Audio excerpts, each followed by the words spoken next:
bienvenue à toutes et à tous. Je suis Marius, j'espère que vous allez bien. Selon une théorie assez connue dans le Disney La Reine des Neiges, les trolls seraient les véritables génies du mal ayant altéré l'esprit de Hans. Je vais vous expliquer, pas d'inquiétude. Hans semble être un garçon adorable aux premiers abords, et là, d'un coup d'un seul, il devient méchant. Toutes ces belles scènes consistaient essentiellement à tout simuler. Lorsque nous voyons Hans pour la première fois, il semble réellement fasciné par Anna. Ils flirtent et semblent tous les deux intéressés l'un par l'autre. Nous voyons ensuite notre méchant, présumé va-t-on dire, au couronnement d'Elsa, et ses yeux sont fixés sur Anna. Il lui fait signe gentiment lors de la cérémonie, et Anna lui répond. Ça ne ressemble clairement pas au comportement d'un sociopathe, à première vue du moins, mais plutôt à un jeune homme intéressé par une jolie fille. Après le couronnement, Anna et Hans se retrouvent à la fête où il la rattrape lorsqu'elle tombe. Puis ils chantent et sont vraiment synchronisés, ce qui indique qu'ils pourraient bien être réellement amoureux.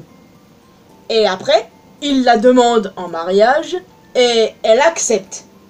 C'est fou, mais bon, quand on est amoureux, on fait des bêtises, c'est bien connu, n'est-ce pas?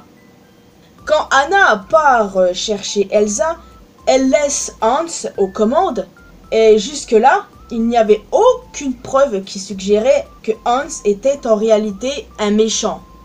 C'est vrai, il a distribué des couettes aux citoyens assiégés lorsque les deux sœurs ont disparu, et il a même essayé de retrouver ces dernières. Et là, presque à la fin du film, il révèle à Anna qu'il ne l'aime pas et que tout était un complot pour devenir roi. Mais que s'est-il passé? Comment a-t-on pu passer du Hans gentil à ce Hans-là? Eh bien, selon certains fans, tout serait de la faute des trolls. Écoutez un peu. Dans la chanson des trolls, ces derniers indiquent clairement qu'ils veulent que Anna et Christophe finissent ensemble et sont choqués d'apprendre l'existence d'un fiancé. Avez-vous fait attention aux paroles? Pour le coup, c'est assez intriguant. En effet, ils disent, je cite, « Elle n'est que fiancée, tout ça peut s'arranger. Débarrassons-nous du fiancé, et là, tout sera réglé. » Et avant même la fin de la chanson, on a un prêtre troll qui commence à les marier. Les trolls se moquent totalement du fait que Anna soit fiancée. Pire encore, ils annoncent leurs intentions de façon claire, comme un bon méchant de Disney le ferait, en disant de se débarrasser du fiancé. Conclusion, les trolls ont ensorcelé Hans pour qu'il devienne méchant. Pour eux, c'est facile de manipuler l'esprit, n'est-ce pas? En plus, cela nous donne une nouvelle perception sur le personnage de Hans, qui ne serait en réalité qu'une victime dans un sombre dessein. Tout cela est très intéressant et mûrement réfléchi, je l'avoue. Mais je n'y crois pas trop. Pourquoi? Eh bien, déjà, les trolls semblent bons en général. Je pense que rendre quelqu'un de méchant n'est tout simplement pas quelque chose qu'ils feraient s'ils en étaient capables. Et pour le coup, je ne pense pas qu'ils en soient réellement capables. Changer comme ça l'esprit de quelqu'un, ouais, personnellement, j'en doute fort, hein. Et ensuite, autre preuve, et pas des moindres, vers la fin du film, Hans déclare très clairement quelles étaient ses intentions depuis le début. Voilà ce qu'il dit exactement, les amis, je n'invente rien. Je me rappelle plus trop ce qu'il dit exactement en VF, mais bon, en se basant sur la VO, ça veut dire la même chose de toute façon. Donc, en gros, il dit, je cite, « En tant que 13e enfant dans mon propre royaume, je n'avais aucune chance. Je savais que je devais me marier un jour. En tant qu'héritière, Elsa était bien sûr préférable, mais personne n'arrivait à rien avec elle. Mais vous aviez tellement besoin d'amour que vous étiez prête à m'épouser, juste comme ça. Je pensais qu'après notre mariage, je devrais organiser un petit accident pour Elsa. » Il avait tout prévu depuis le début. Hans a parfaitement bien réussi son coup. Il a fait ce qu'il fallait, uniquement parce qu'il n'était pas sûr que sa position soit encore assurée. À la fin, alors que Anna est proche de la mort, Elsa était considérée comme un monstre et condamnée à mort. La mascarade n'était donc plus nécessaire. C'est assez simple à comprendre. Pas besoin d'essayer de l'expliquer davantage. Aucune magie n'est requise là-dessus, hein. Hans est un connard. C'est aussi simple que ça.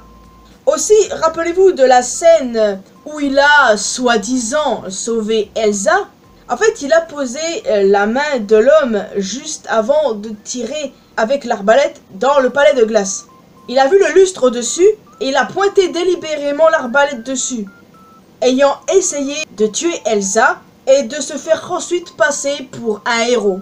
On voit très clairement, c'est peut-être pas flagrant quand tu visionnes le film au début, mais à force de le regarder et de décortiquer les moindres détails, je peux vous dire que ça se voit. Ouais. Donc il n'y a pas besoin d'aller chercher plus loin les amis là-dessus. Le comportement de Hans est exactement ce que les sociopathes peuvent faire. Il y en a qui sont très doués pour vous désarmer avec un intérêt apparemment sincère que vous ne saurez jamais qu'ils préparent quelque chose. Ouais, les sociopathes sont assez difficiles à cerner et t'es très loin de te douter au premier abord de leurs véritables intentions. Donc, ne trouvons pas d'excuses à ce connard de Hans, s'il vous plaît. Personnellement, je pense même être l'une des rares, j'ai beaucoup aimé la révélation du méchant dans le film. C'était inattendu, mais très kiffant, je trouve. Il y a certaines personnes qui disaient que Disney ne savait pas dans quelle direction aller avec Hans, qui paraît gentil au début, et là, d'un coup d'un seul, il devient méchant, enfin... Non, moi, je trouve que c'est bien mené depuis le début, parce que... Voilà, ils ont parfaitement géré ça, le personnage avait tout prévu et tout planifié depuis le début, son sombre plan pour prendre le contrôle d'Arendelle, hein. Donc, non, en fait, je vois pas d'incohérence. Déjà, de base, sachez que la méchante du film devait être Elsa, mais ils ont complètement tout changé, et je comprends totalement pourquoi. Le succès de la Reine des Neiges, ça vient notamment grâce à elle, n'est-ce pas? Et pour le coup, le fait que Hans soit le méchant, bah moi, je trouve que c'est super bien fait.